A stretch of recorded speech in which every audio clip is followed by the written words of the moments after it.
Hello, folks, and welcome back to the Palmetto State Audit YouTube channel. I want to start out by giving a shout out to new subscribers. Awesome. Thank you for subscribing and thank you for watching. I got a few views going on now and want to keep that momentum going. So please tell people about it, share the page, and don't forget to hit the bell notification so you know when I upload the next video, you'll get a notification. Again, I thank everybody. I appreciate it and hope we can spread some good information here.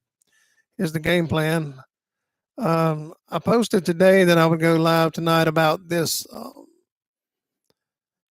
I won't call it a dead horse because I know a lot of people think I'm beating a dead horse with this, but I don't feel that way. I feel like this is information that needs to be put out. So, to inform voters, of what really transpired during this time. I've had a lot of questions lately. I posted this a little something about it last week, I think, and I had more questions about it. And we've had questions along the way, and I don't think people really understand because they don't go and read the actual investigative report for the Clarendon County School District that happened when the Inspector General for South Carolina came down and did an investigation. And these were some of his report findings. And I'll go ahead and share my screen now.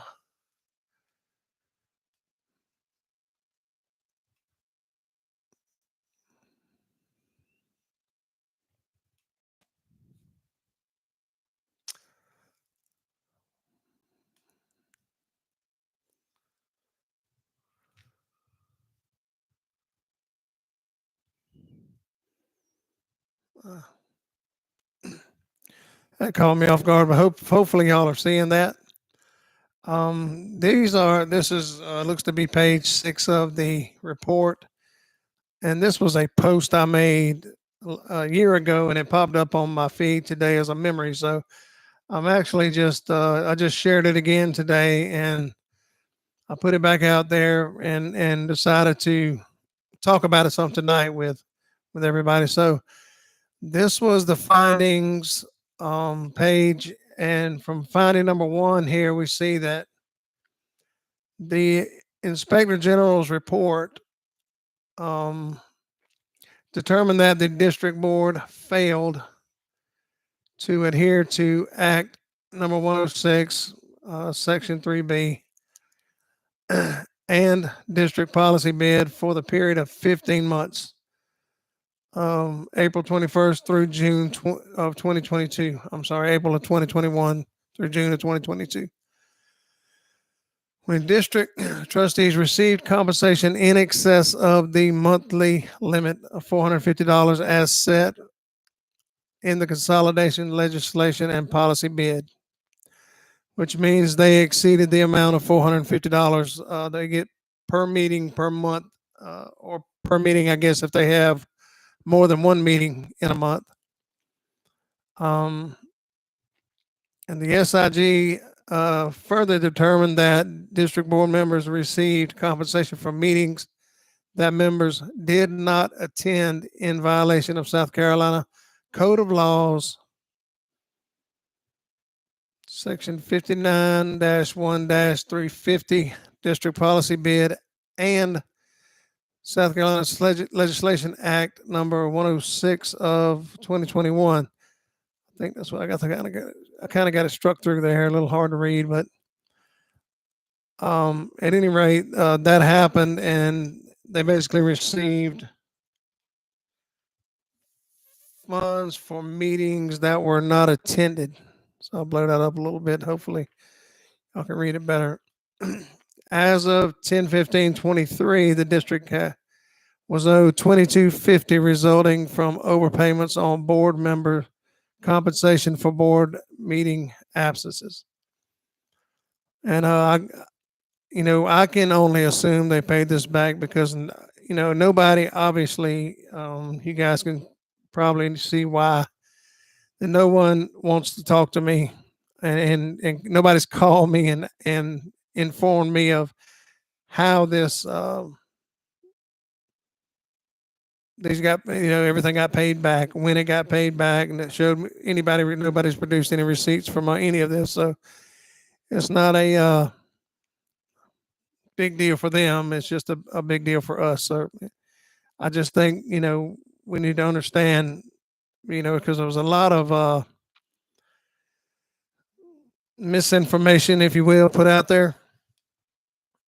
I've seen people actually sort of I won't say rejoicing when the results came back, but they were like, they've been acquitted. They almost like they've been freed from, this big ordeal that, which I do think this investigation went on for like 6 months. So I'm sure they were happy for it to be over.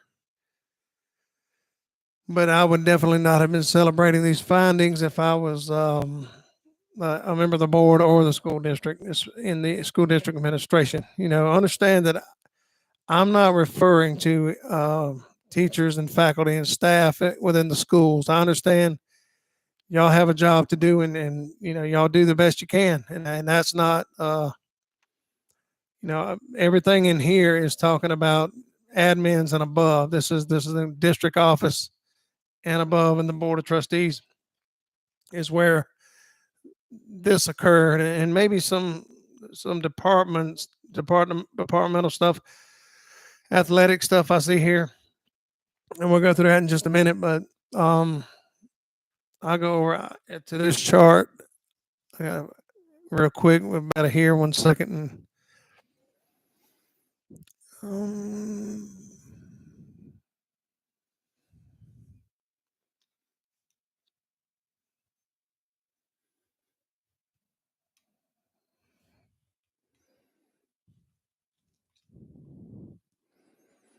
it's right here, maybe.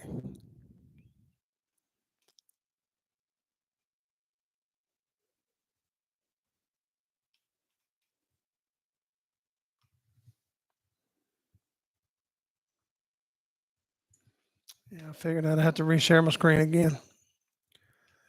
This thing sort of has a mind of its own. So this is the one of the charts that is available in the report. And again, this report is public for anybody that wants to go through the Inspector General's website and look it up. I can probably show you how to do that. And you'll look for the Clarendon County School District investigation. So these are the board members at the time, and I think many of them, most of these are still on the board there. And some of these are running again, running right now for school board, because this November will be the first school board election for Clarendon County. This board was appointed, which is probably, in my opinion, why they were allowed to walk away with just paying the money back. And to me, that's alleged, because I have not been able to audit any books, receipts, or anything where the money was paid back. So hopefully, somebody looked into that. This is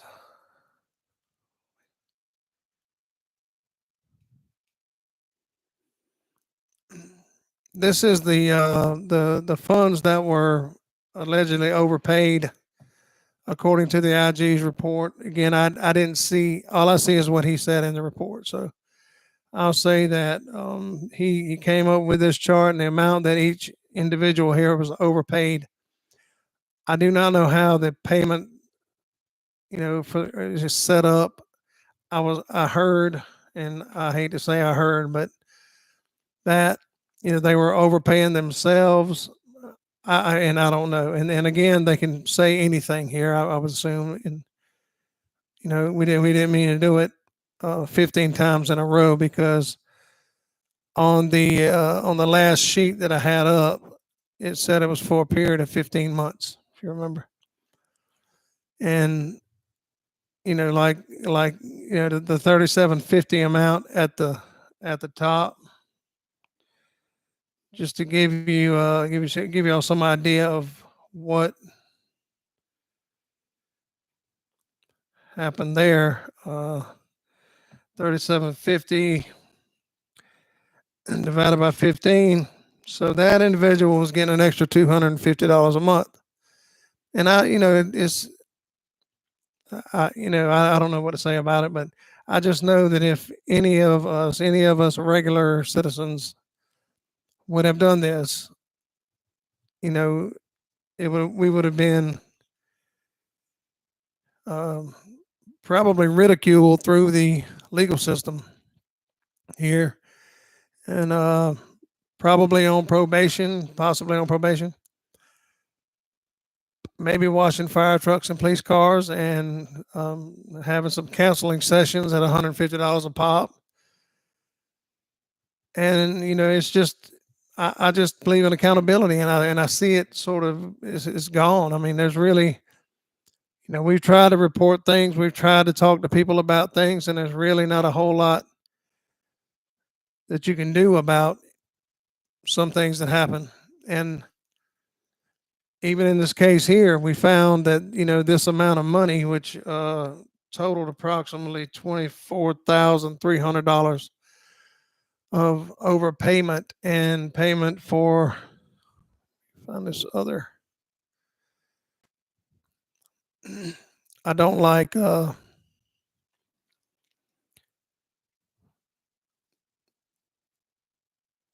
changing these because it drops the shared screen every time. Maybe I got to figure that out. So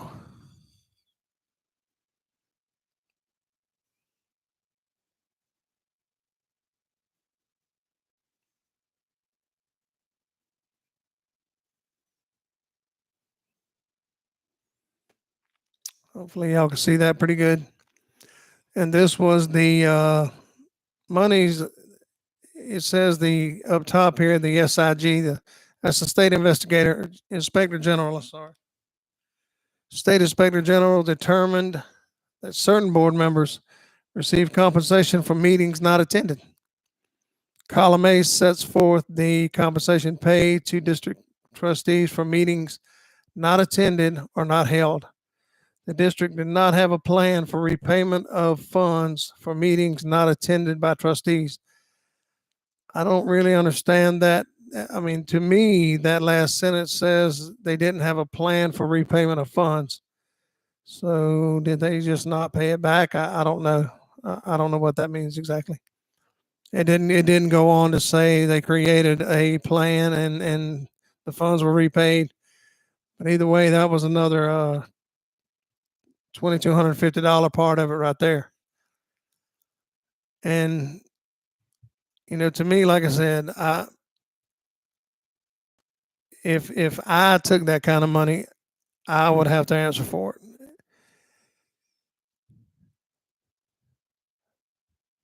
And pay it back. All of the above. So I'm trying to go back to the findings page again. What's going on with this thing? And hopefully y'all can see it again.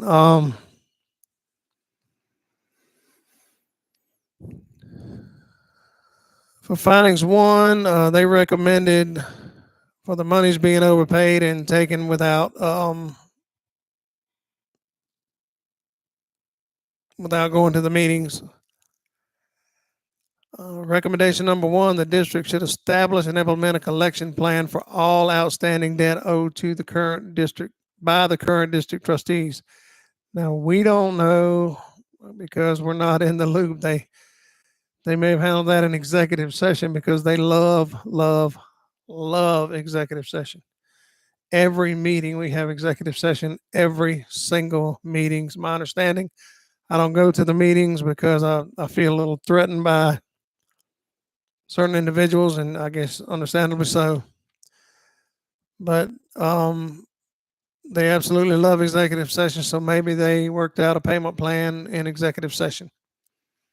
In addition, the district's finance department and the board secretary should implement a process of communication to ensure that monthly compensation is not made to board members from accounts payable without first verifying individuals' attendance or non-attendance at board meetings. So that's sort of sums that up about the rumor of them overpaying themselves. But I would think, I'd like to think that they would know how much they got paid. So anyway, moving on to finding number 2, determined that the district did not have a policy regarding salary advances. We've seen well, at least one astronomical salary advance. I've never seen a bigger salary advance than the one I'm talking about, and some of you are aware of that one. Which led to inconsistent employee awareness and created a risk of unequal treatment. And I've heard about some unequal treatment. I've heard, just feedback throughout the school district. And again, this is nothing toward the teachers, nothing toward the faculty or staff or principals, anybody. This is admin stuff I'm hearing, and the feedback that we get is up toward the superintendent range, and where's that unfair treatment?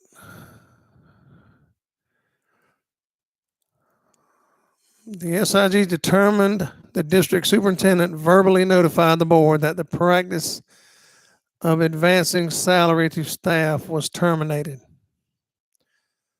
I wasn't familiar with that. Recommendation for that finding was the SIG recommends that district adopt a policy prohibiting salary advances and ensure the new policy is distributed to all district staff. So I really don't know, what happened there. Why they felt like this policy needed to be created, but evidently they were paying folks in advance. I don't know. So anyways, that's finding number 2. So moving on to finding number 3, the SIG determined that the district violated the Sarah Grant agreement during the period of Dr. Sean Johnson. District superintendent resided in the Sarah-funded townhouse, which was to provide lodging for teachers to enhance the rural teacher recruitment efforts. The finding was mitigated by the difficulty of identifying and securing appropriate housing within the former Clarendon School District 2.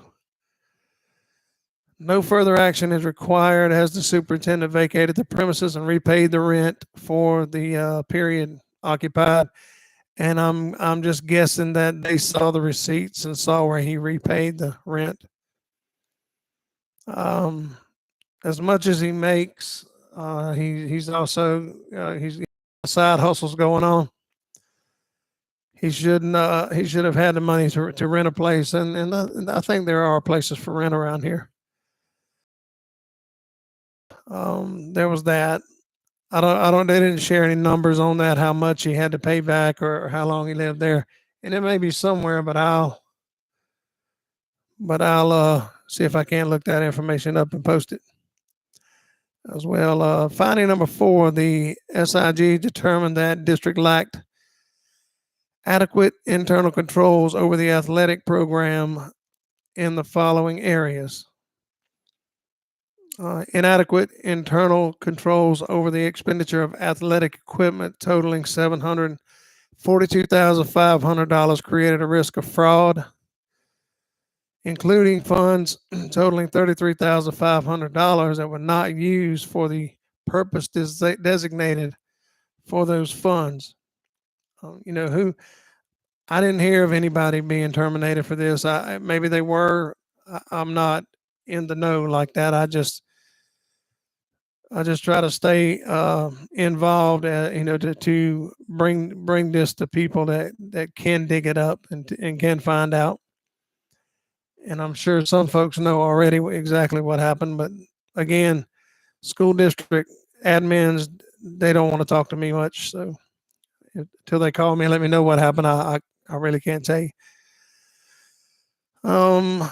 B, the district underpaid two recipients for a combined total of $2,312.50 and overpaid six different recipients for a combined total of $6,110.50.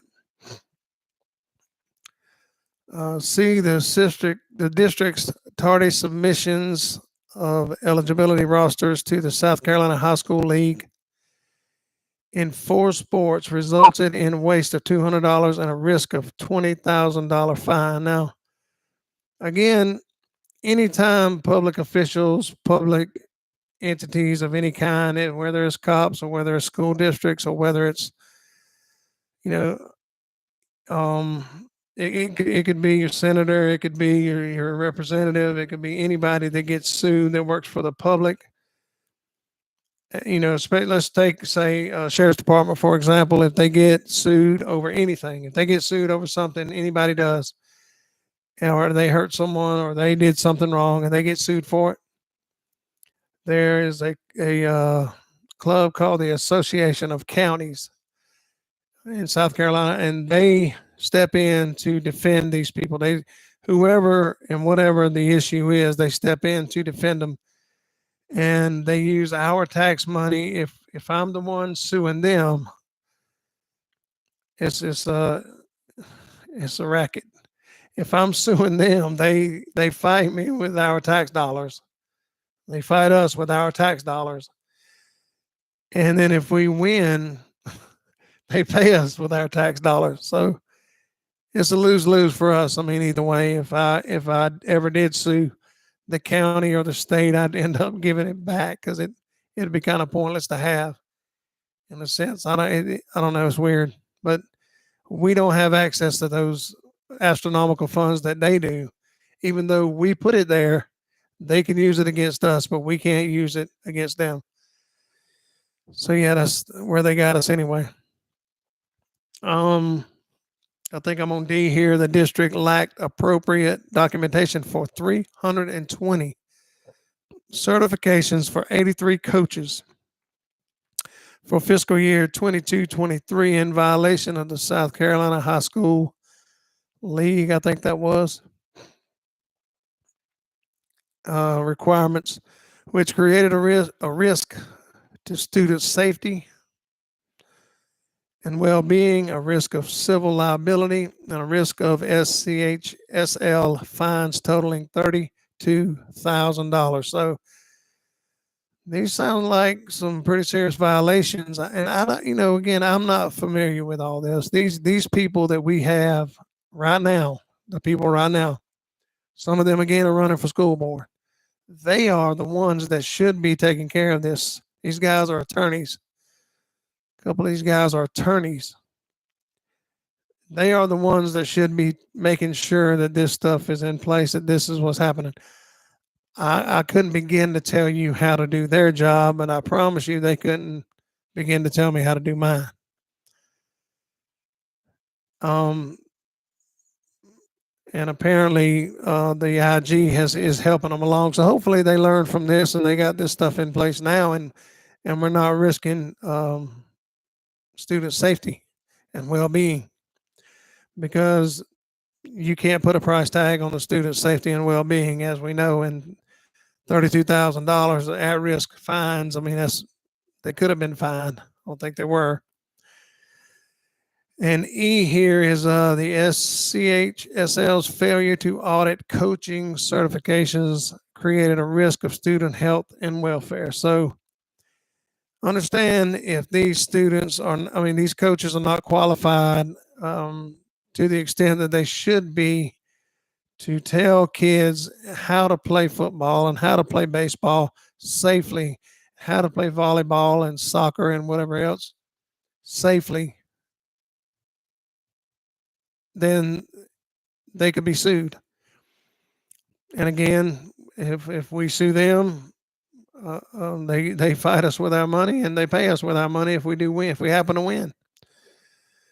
And that's where that's at. But again, we can't really put a price tag on risking the health and well-being of the students. I mean, that should be the number one priority for all of these board members and admin staff. but apparently it says what it shows here. It was not at the time of this investigation. So, um, that's surprising to me. Because thinking back when I was in school, I don't, I don't believe those coaches were certified much either. But we were okay. I guess I got hurt a time or two, but I didn't really play like full time. But I got hurt, and I just said I didn't want to get hurt no more. It's rigorous. But at any rate, so that's some of the findings there, and from the IG report. So I'm gonna go. I don't really want to close it out again. I see Miss Terry Strath has chimed in over here on the chat, and yeah, in the comment, crooks are crooks, and I guess she has a good point there. If it didn't belong to them, it was stolen. End of story. Two attorneys and a couple of pastors on the current board of trustees. And the superintendent is a full-time pastor in Dillon. How does that even happen? And I guess great points. I don't know. I don't know how to answer that for you, but it happened. Things happen. People make mistakes. I understand that. I mean, it's something that they got to live with and they got to deal with. If they're dealing with me right now doing this, and I don't intend to actually beat the dead horse all the way to death, but I do want to make sure people understand that this investigation was big. These findings are big. They were downplayed by our senator who handpicked these folks, and of course, he doesn't want y'all to see all this and read all this, and he don't want everybody going into the archives and digging this up, and he don't want me on here right now telling y'all about it. But this stuff this could have been any of this could have been major. If they found that this $33,000 was not used for the purpose designated, we don't know what it was used for. I don't know. I don't have a clue. And we're paying I want to say $67 million budget right now to the school district. $67 million. That I think that increased over 5 years, $7 million after. I think we talked about that in another video, and we lost like 400 students. But we are, hopefully learning from all of this right here, and we need to make sure that we as voters and we as constituents and we as taxpayers at least hold these folks accountable in our minds, hold these folks accountable in the voting booth. I mean, that's the least we can do as voters and as the citizens that we need to be, because in my mind, every one of us, if you vote and pay taxes, every one of us should be just as interested in this as I am. Every one of us should be digging this stuff up and looking at it and learning and becoming informed voters, because informed voting is what I would deem the absolute best way. When you know these candidates and you learn who they are and what they're capable of and what they're willing to do to make things work for us or not, or if they're not the candidate, that's one of the best things we can do to produce a positive outcome in the election and secure a brighter future for our children and grandchildren, because it's our decision making and it's up to us to put the right people in the right places for our kids' futures and grandkids' futures, because we're going to be gone soon, and they know that. So they're sort of removing accountability and whatever else they can get away with these days. So let me, I think I want to close this out. Kind of wish I knew how to go right to the next one without having to unshare there, but we'll share it again in just a second. There it is. Share.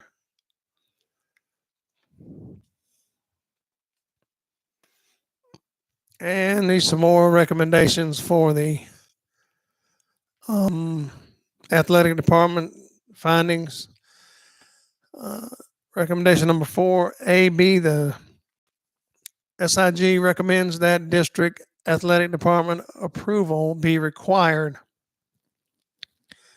and documented for all coaching supplement reallocations. The athletic department contracts reflect the correct scope of work and duties. And 3, the reallocation be documented for accountability and transparency. Well, there's 2 magic words that I know.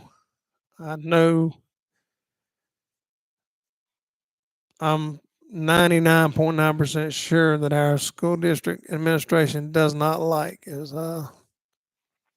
accountability and transparency. It's been a bit of an issue for us.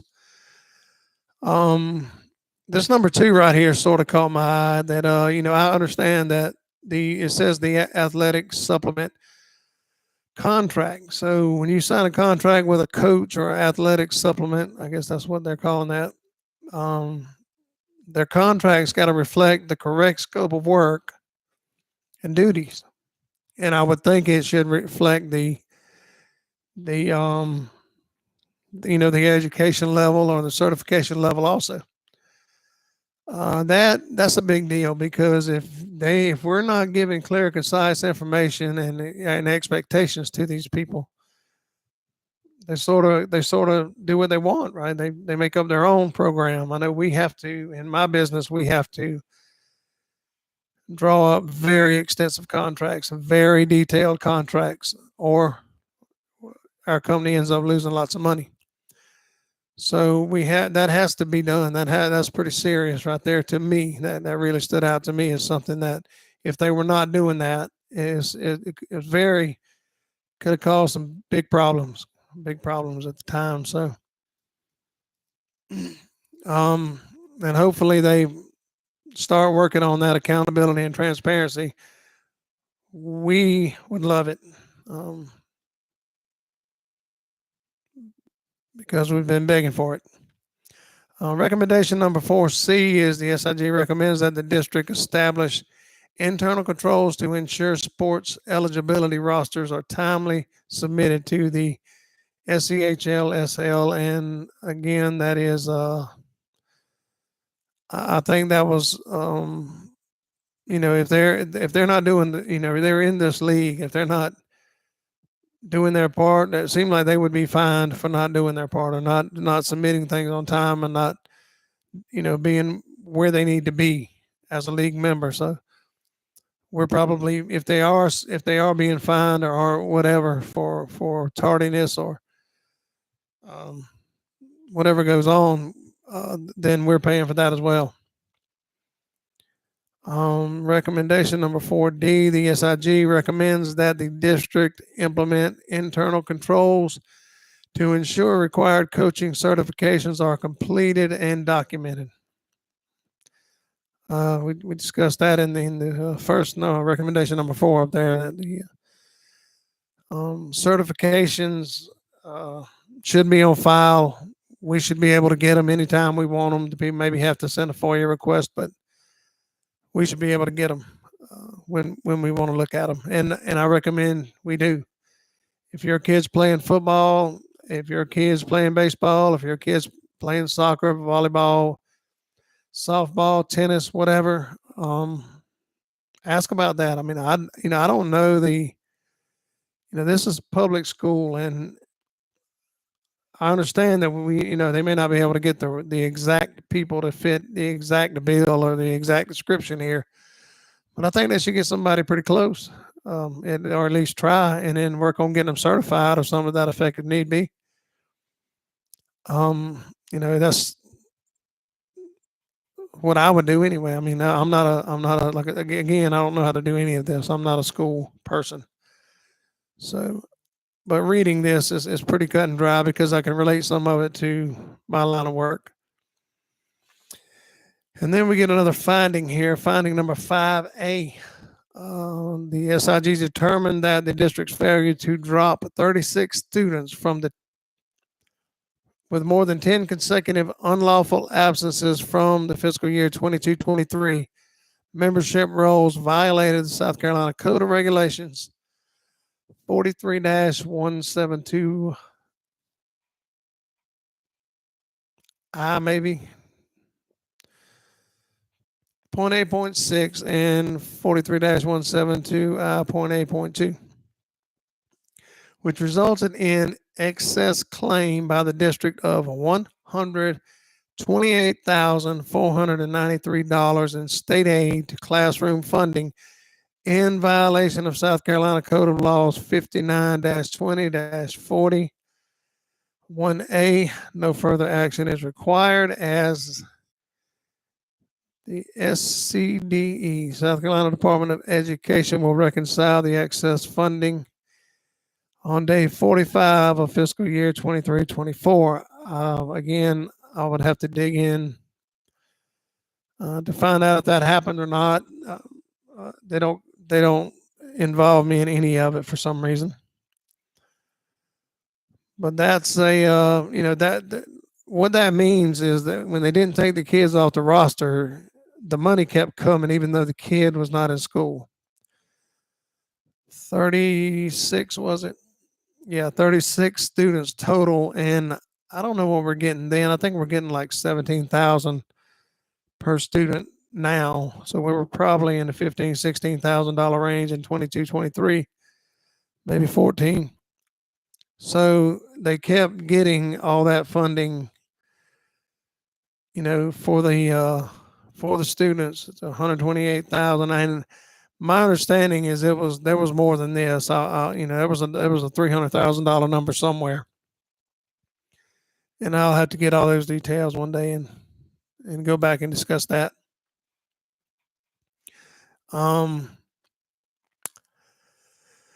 The SIG further determined that the district and the board failed to address enrollment and attendance issues in the following areas. The district entered incorrect coding in Power School for 32 students. The district and the board had to adopt a policy governing student absences, giving appropriate consideration to unique situations that may arise within the districts when students do not meet the minimum attendance requirements pursuant to South Carolina Code of Regulation 43-274 7B. The district failed to identify a board-approved truancy prevention and intervention plan policy. Now, my question is, and as it should be everybody else's question as we talk here, as you watch this video and find out when I tell you that this superintendent is still employed and all of these board members are still on the board. And the only reason some of them may leave the board is either they're not running for election in November or they may not get the vote needed to get back on the board. And this is because, again, I just, I can't understand the lack of accountability is unbelievable to me. I can't make sense of it. I haven't been able. I'm struggling with it to make sense of it. And I graduated this school district, man, all 12 years. Kindergarten, maybe a couple more than 12, but I was here. I went. I graduated FE DuBose, and I don't remember it being like this. But I remember accountability under John Bazard as a principal was serious. You didn't want him holding you accountable, I promise you. But so recommendations for this, the SIG recommends the district conduct training and implement regular, periodic, and aperiodic enrollment attendance audits. Recommendation 5C, the SIG recommends that the district adopt a board-approved truancy prevention and intervention plan policy. It is further recommended that the board develop policies governing students' absences, considering unique situations that may arise within the districts when students do not meet the minimum attendance requirements. In recommendation 5D, the SIG recommends that the supervision of and accountability for the truancy prevention and intervention program be assigned to a single director reporting to the superintendent. So I kind of wonder if that happened. I mean, I wonder if all this happens because, again, they don't involve me. I wish they had a Zoom meeting. I could join in with them when they do this stuff, or a Teams meeting, but they don't. So maybe one day they'll give me that opportunity.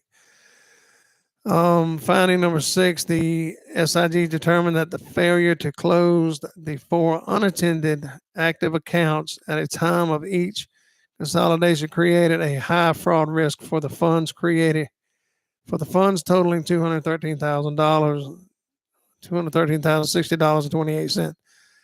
No further action is required as the district closed the accounts and transferred the funds to existing district accounts on 5/11/23. I'm not going to say any criminal activity might have occurred here. I let people make their own opinion. That's what my senator does. He doesn't call us racist. He just lets people make their own opinion. I just want to have a senator. I just want to be represented in the Senate. I'm pretty well represented in the state, in the House of Representatives. We are all very well represented in the House of Representatives in District 64, but not so much in District 36, Senate District 36. But anyway, wishful thinking. Maybe one day it'll get better. I'd like to remind everyone that when this occurred, when all this went down, instead of holding these folks accountable or coming out and apologizing for his appointed school board, our senators stood strong with the superintendent. And I don't know about y'all, but what I'm reading here is almost criminal to me. I mean, it's beyond, being fired to me. No suspension, no nothing. Just in fact, he stood with a senator for District 36.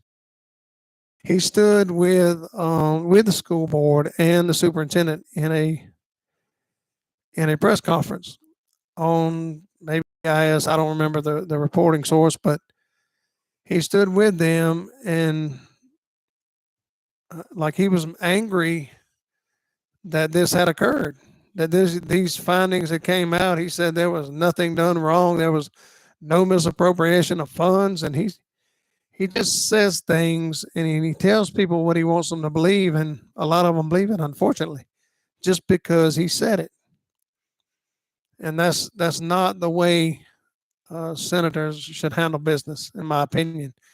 I try to say, what I think, and everybody doesn't think that way sometimes, but I think it makes perfect sense that, he should have at least at least locked somebody up for this right here. But he should have at least come out and apologized for the actions of his school board and the superintendent. But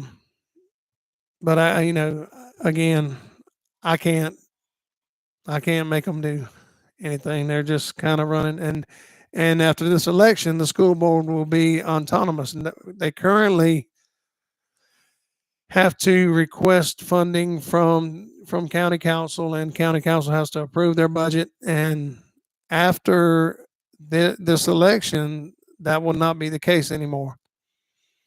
They can run the millage up on us. And if you don't understand what millage is, again, I recommend you dig into government lingo, the millage is a quiet way of running up your taxes. When they talk about millage, you don't realize they're talking about your taxes. And millage is the direct effect on your taxes. It will if they up the millage, they are upping your taxes. And I can tell you right now, everything I've heard out of our current senator about taxes, and everything I've heard out of the current candidate, Democratic candidate for District 64 House of Representatives, is increased taxes. Public schools need more money. We need more money. Our representative in the state house, for the House, she killed a bill that the senator planned on just re-implementing a penny tax. They call it. It's not a penny, but they call it a penny tax, and it was a district school penny tax, a school penny tax from implemented in 2005, nearly 25 years ago.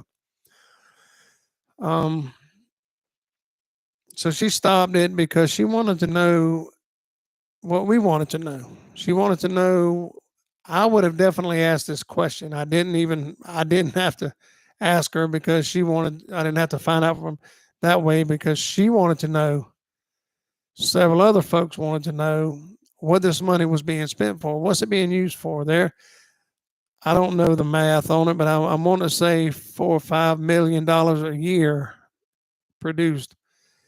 And the penny tax is not just a penny; it's a penny for every dollar you spend. If you spend $5, it's a nickel. $20 is 20 cents. $30, $100, so it's a dollar. So forth and so on. So if they're making that kind of money, $4 or $5 million plus a $67 million budget, that puts them up around $70 million, $71 million a year to do whatever. And it doesn't sound to me like the money's going where it needs to go. Just from reading these few findings right here. But I can't, without being a part and going in and actually auditing this books for myself, I couldn't possibly know where they are and all that. So, but at any rate, that's all I'm gonna cover on this right here. And again, I appreciate the views. I appreciate the folks that jumped on tonight to watch, and I appreciate the subscriptions. The more subscribers, the more we can get the word out and spread the message. Don't forget to hit the bell notification to know when I upload another video. And again, I'll go ahead and check out, and we'll see you guys on the next one.